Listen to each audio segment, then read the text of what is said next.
Hey everybody, and welcome back to another edition of Open Sports Page. I'm Sid Rosenberg. And I'm Amber Wilson. Today we're going to let you know which ESPN analyst is trying to be a reality TV star, plus a certain golden boy. The golden boy is set to make his debut. But first, as always, Amber, let's take a look at the front page. All right, let's do that. Players can't officially sign free agent deals yet, but that hasn't stopped the Dodgers from already making an offer to Manny Ramirez. GM Ned Colletti reportedly will offer Manny a deal that will pay him either 2 years at $50 million or 3 years at $75 million. Either way, it would give him the second highest annual salary in baseball. Of course, next to Alex Rodriguez is here. Surprise to you that Manny gets offered this kind of money? Smart on LA's part? Yeah, I think it is. You know, I was talking about that today with Jason Stark, who's a great baseball guy for ESPN, and I asked him, I said, in your opinion, does Manny take this deal? Boris really wants an extra year on the deal. The Dodgers are not going there. What do you think he ends up in Los Angeles? And I think the conventional wisdom is that's a lot of money. Look, he is, next to Rodriguez, the best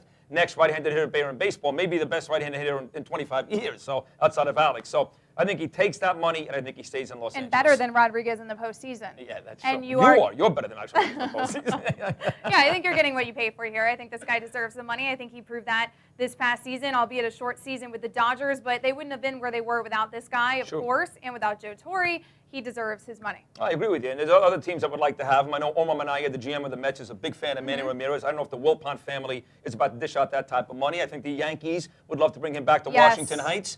But in the end, I think the money, the fact that he played there, like you said, last year, had success, got that team to the playoffs, I think he stays in Los Angeles. I do. Yes. Let's talk about some football stuff here, Amber. It's been a fun season for Joey Porter. Leads the NFL with 11.5 sacks for the surprising 4-4 Miami Dolphins. Porter is the latest player to speak out against the NFL's quick trigger finger when it comes to finding players. He's been speaking a lot lately, Joey Porter. A lot, right? Yeah. Even more than usual. Whew. The outspoken linebacker questioned why Matt Jones is still allowed to play despite a felony cocaine charge against him, while Porter was fined $20,000 for questioning the referees after a loss. What do you think about that?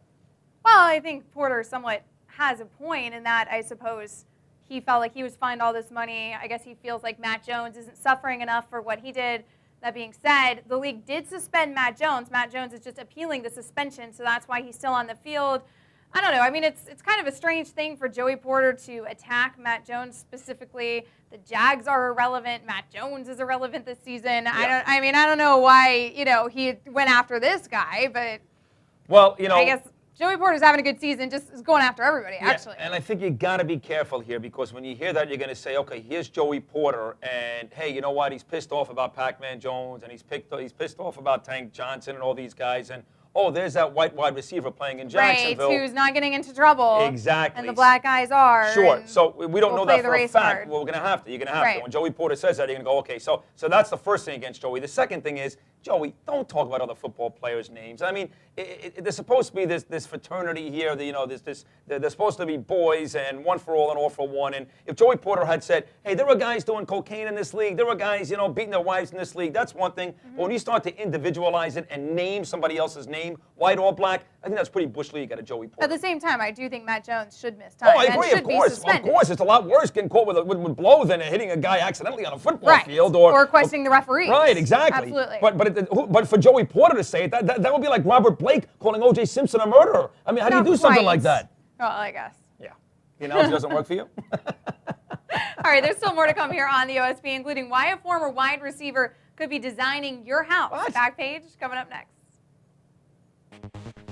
So you think you can tackle a pro? There's only one way to find out. Click on fantasy at opensports.com. Back here on the OSP, time now to take a look at what's burning up the back pages. That's right, Amber. ESPN analyst and former wideout Keyshawn Johnson is trying to become a reality TV star. Keyshawn has joined forces with the A&E Network, one of my favorites, by the way, for an interior design show. Naturally. Called Keyshawn Johnson, Tackling Design. Apparently, Keyshawn has always enjoyed interior design as a hobby. Okay. What do you think? What do you think about Keyshawn? I don't really think I'd want to pay Keyshawn to come redecorate my house. No offense, Keyshawn. I just not really sure where your interior design skills come from. Yeah, but that's a very sexist thing to say. Is it a sexist thing to say? Yes, No. Yes. There are many men on the A&E channel, I'm sure, that Ty Willingham can come redecorate my house. I don't know. Ty Willingham? I don't know. The coach of Washington? I mean, the hell has he ever done? What do you think? Ty. You mean the model guy? No, the house, the build a house guy? Yes, that guy. See, this is why I know sports. I don't know contractors or interior designers. But it sounds to me like what you're His saying name's Ty something. Is he gay? No, we will reportedly no. Okay. In fact, incredibly if he promiscuous. was, then you'd be okay with that. The makeover, the ABC sure. makeover house. Yeah, I understand. Oh, that guy. That Sure. guy. Right, There you go. Right. But anyways, yeah. But yes, if a gay man wanted to come to decorate my house, you're okay with that. But the football player, the masculine football player, that guy can't put his house together. Right, but the gay guy can. Correct. Yeah. I mean, geez, you're filled with stereotypes today. I mean, Jesus. No, I think Keyshawn will do a great job. I mean, I've seen football players. Now, do you think a woman should be president? Absolutely not. Okay. And enough said.